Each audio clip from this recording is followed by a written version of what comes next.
Alô, meus queridos irmãos, pastor Moabel, e vou postar neste momento, com a ajuda de Deus, um vídeo sobre a apostasia.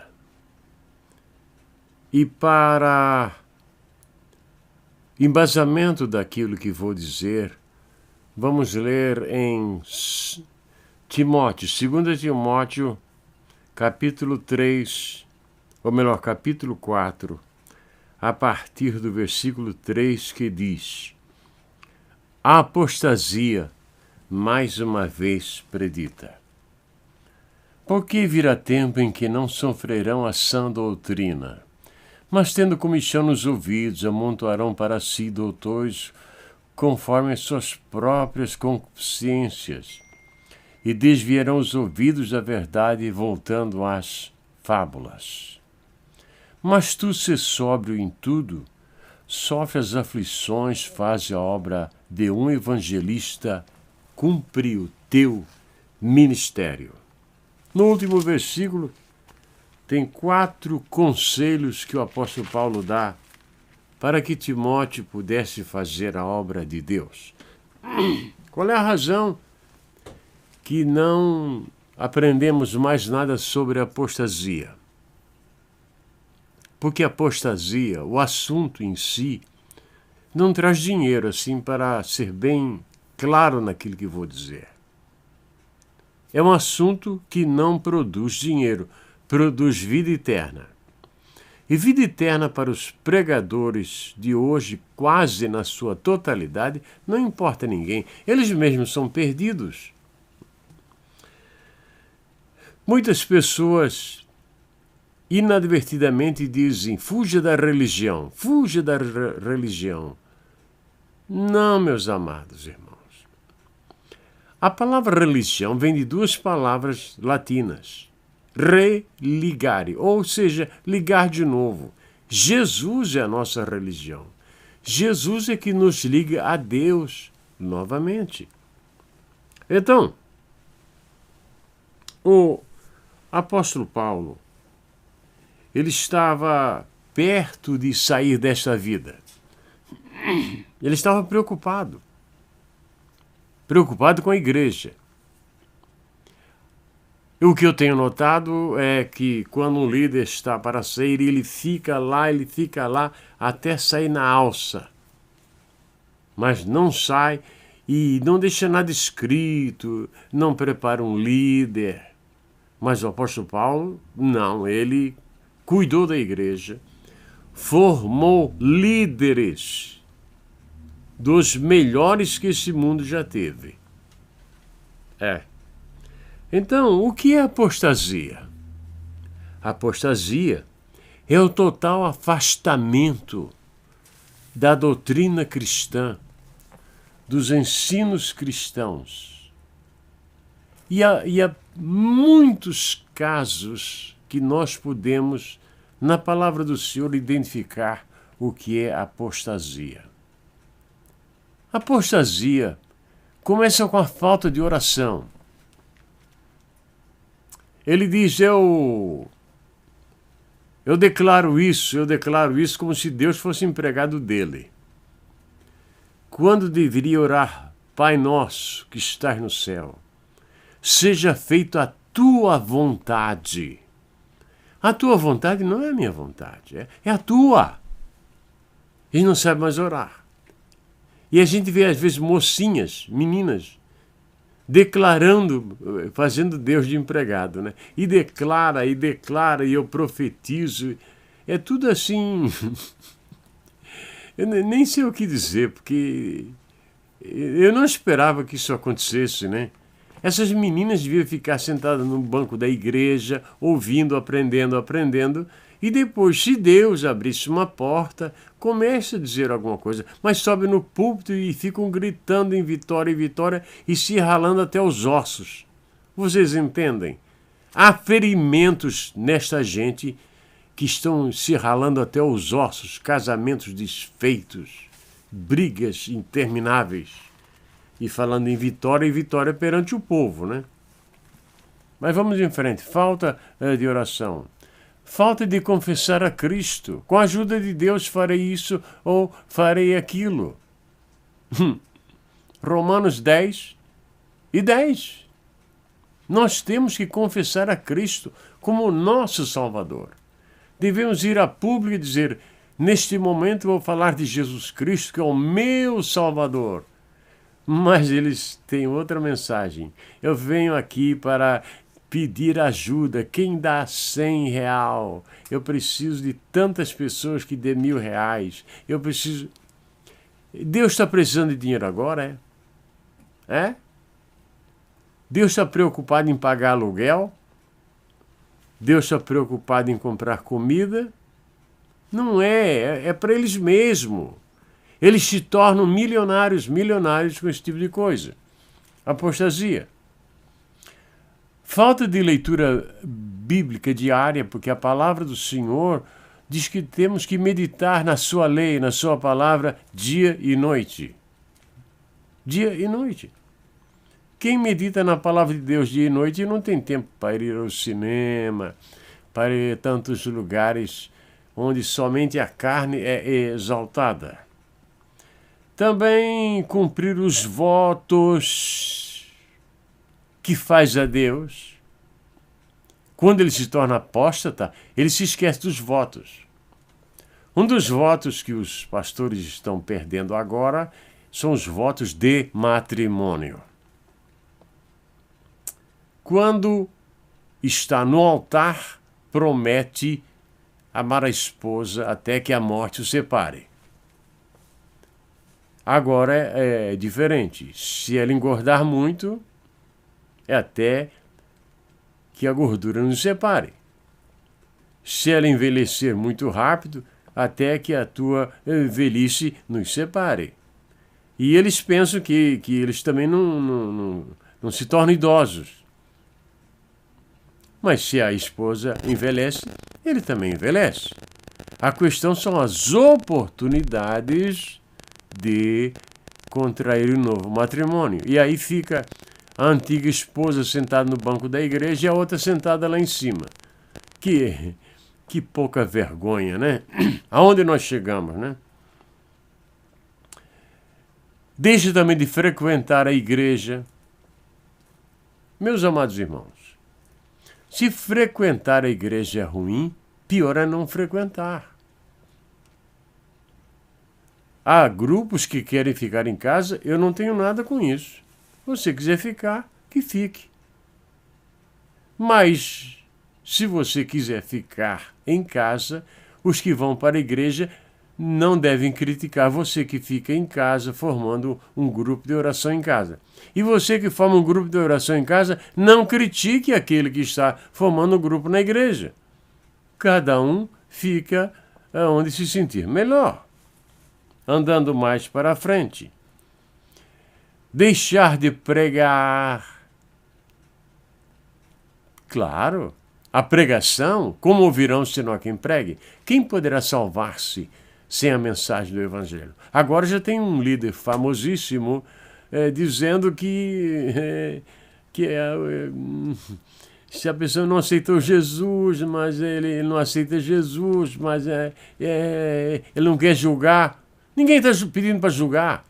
É a palavra que julga.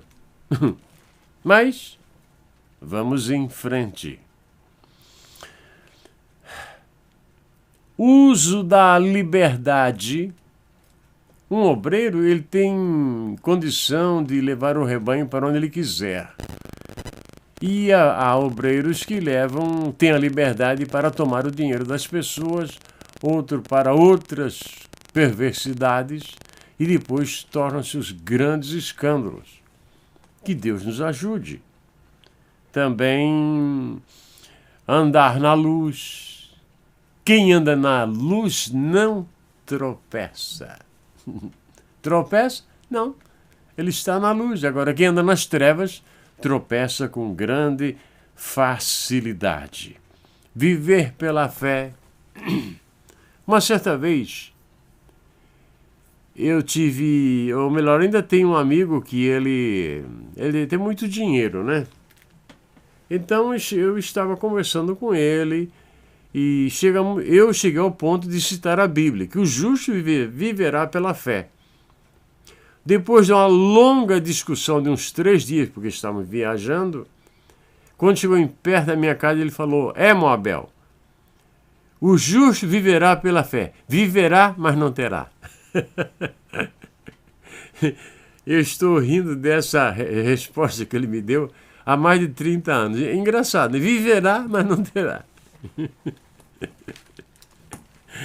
Não terá carrões, não terá mansões, não terá. Vamos para frente. Viver pela fé é rejeitar a tentação. Porque este mundo está cheio de tentações. Até os anjos foram tentados e caíram. O próprio diabo foi tentado, tentou-se a si mesmo e caiu. Então, é rejeitar as tentações. O controle do corpo. Porque a alma ela não tem nenhum poder de ação se não for através do corpo. Então, ele tem que ter controle do corpo. Não vou entrar nesse detalhe hoje, talvez em um outro vídeo, em uma outra oportunidade. Controle da língua.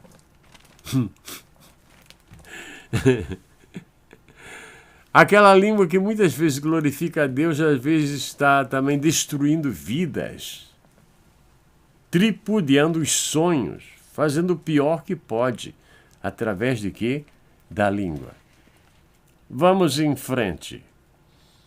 Viver como nova criatura. Ele ainda vive na velha criatura, na lei, cheio de razão.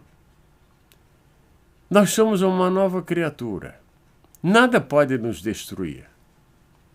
Que ainda que venhamos a perder a nossa vida,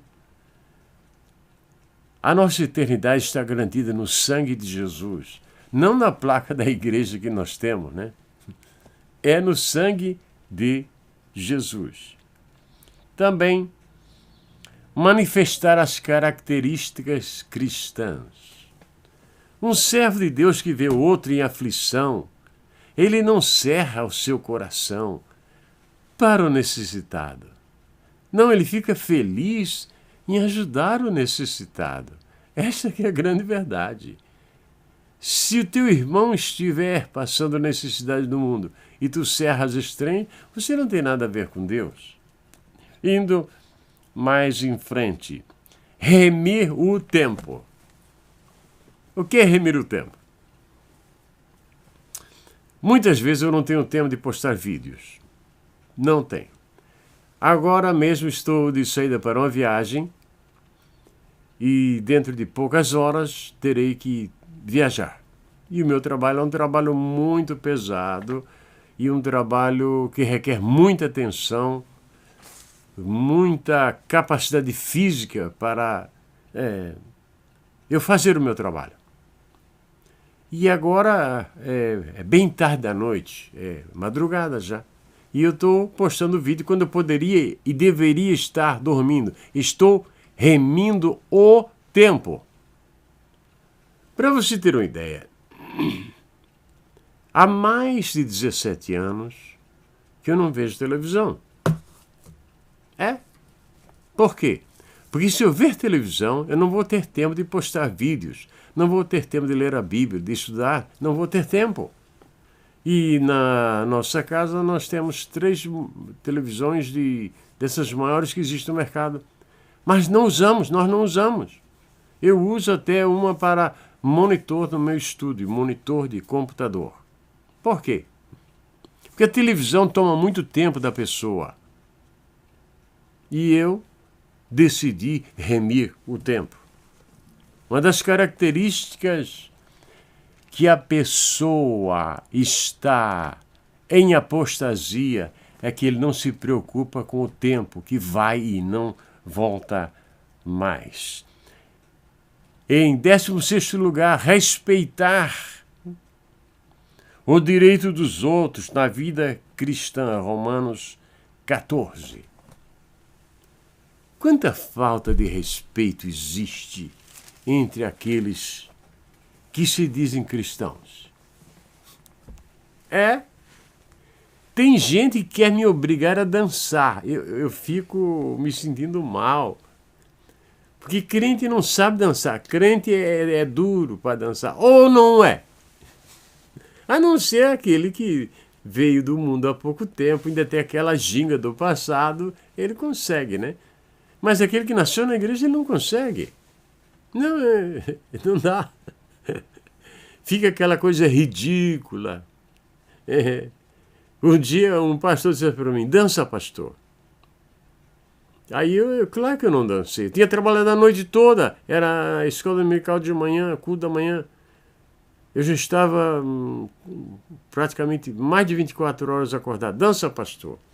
Aí eu não dancei, porque eu danço. Se eu quiser dançar, é comigo.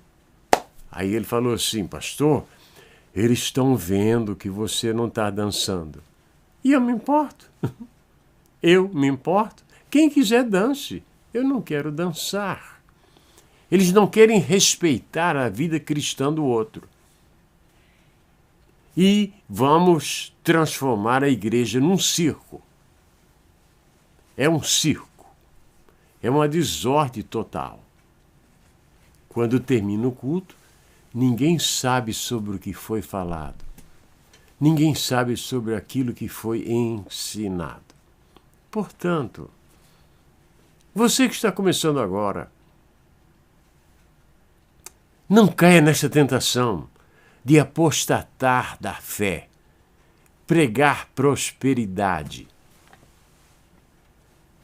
O ensino da prosperidade veio dos imperadores romanos que pediam uma oferta de prosperidade, um sacrifício de prosperidade. E esse demônio entrou na nossa igreja, está lá no púlpito e pedindo, me dá um dinheiro aí, me dá um dinheiro aí, me dá um dinheiro aí. Por que você não vai trabalhar? Você tem medo de ferramenta? Você tem medo de enfrentar um patrão? Você tem medo de ser reconhecido como homem trabalhador? Não, não tenha medo. O trabalho dignifica o homem. Jesus era carpinteiro. E se você for estudar, naquela época, carpinteiro era pedreiro também. E Paulo era militar, depois foi fazer tendas, um trabalho muito simples. Para viver, ele trabalhava com as mãos dele. E os discípulos? Pescadores. E os profetas? Trabalhavam no campo. Agora, hoje nós temos uma geração que não quer trabalhar, mas quer viver bem. Eu não tenho uma gravata comprada com dinheiro de igreja. Eu não recebo dinheiro. Não. Recebi de graça, dou de graça. E muito cedo o juiz de toda a terra encontrará todos os pregadores falsos ou verdadeiros e vai ter um pedido de conta. Se você remiu o tempo, se você falou sobre o sangue de Jesus, se você buscou o que se havia perdido ou o dinheiro daquele que estava perdido. Agradeço a todos vocês. Eu quero dedicar este vídeo aos irmãos que estão na Alemanha. Para vocês eu digo, passa alvo. Cuidado, porque o tempo se aproxima. Cristo está às portas. Não há nenhum sinal mais para se cumprir. A única coisa que falta agora é o soar da trombeta. Então, muito obrigado a todos vocês que tão bondosamente veem meus vídeos. A paz do Senhor a todos vocês. Amém e amém.